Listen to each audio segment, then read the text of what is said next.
আমার ভাই বোনের সেফটি কে দিবে? কেন আদি ভাই বলছিল না যে প্রত্যেকটা চুলায় অভ্যুত্থানে যারা ছিল সবার সেফটি দিতে হবে? আজকে একটা কথা বলার জন্য আসছি। আমার এই যারা ছিলেন, ঠিক আছে, আমি সহজে কান্না করার মতো মেয়ে না।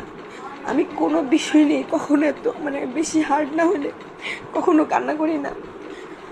আমাদের বাংলাদেশের প্রশাসনটা এত পরিমাণের বাজে, এত পরিমাণের খারাপ, এই বিষয়ে আমার আর কিছু বলার নেই ভাই। এটা তো আমি সবাই জানে মোটামুটি, আমার এক্সট্রা করে বলার কিছু নেই।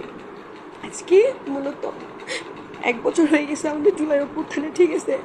আমি জুলাই অভ্যুত্থানে কী করছি বা এখনও কী করতেছি সেটা সবাই জানে।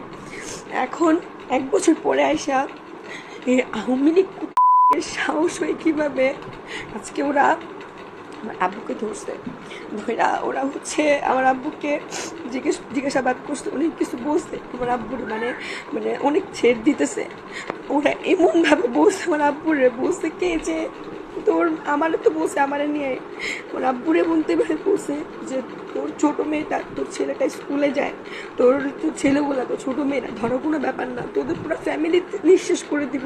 এইভাবে অনেক কথা বলছে আমার আব্বুরে। আমার আব্বু এই যে 1 বছরে হ্যাঁ বকাবকি করছে, আমি কেন ওই ঝামেলার ভিতর যাই, মারামারির ভিতর যাই, অনেক কিছু করছে, কিন্তু কখনো এইভাবে আইসা আমার সাথে আব্বু আজকে বাসায় পরে প্রায় 2 ঘন্টা কাঁদছে। আমার আব্বু কান্নাকাটি করে বলতেছে, তুই এটা কি করলি মা,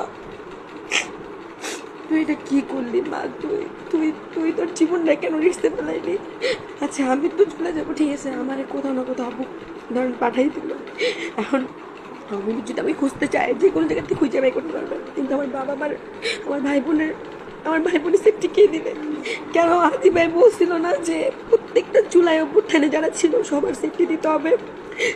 কিসের সেফটি দিতেছে? পুলিশকে কল দিলে বলে চিঠি করে রাখেন, পরে স্টেপ নিব। খুন করার পর আইসা পুলিশ, বিজেপি, আর্মি, রাষ্ট্রীয় ঘোষণা করবে খুন করার পর আইসা।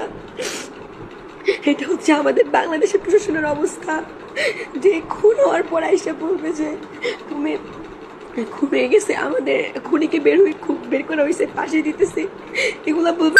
আমাদের বাংলাদেশ প্রশাসনের বর্তমান অবস্থা।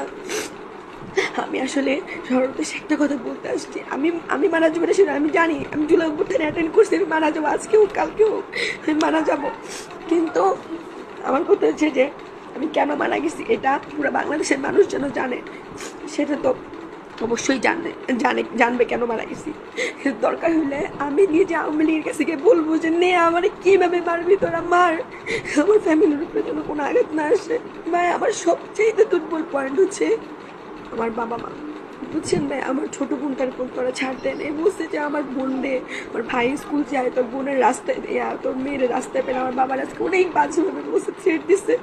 আচ্ছা আমাদেরকে না বলা হয়েছিল যে হচ্ছে কি যদি আওয়ামী লীগ প্রকাশ্যে কিংবা অনলাইনে কোনোভাবে থ্রেট দেয় তাহলে এটার বিরুদ্ধে প্রশাসন অনেক স্টেপ নিবে, সার্ভার কেন স্টেপ নিবে। আমাকে তো প্রতিনিয়ত আমাকে ফেসবুকে 1 বছর ধরে আপনার থ্রেট দেওয়া।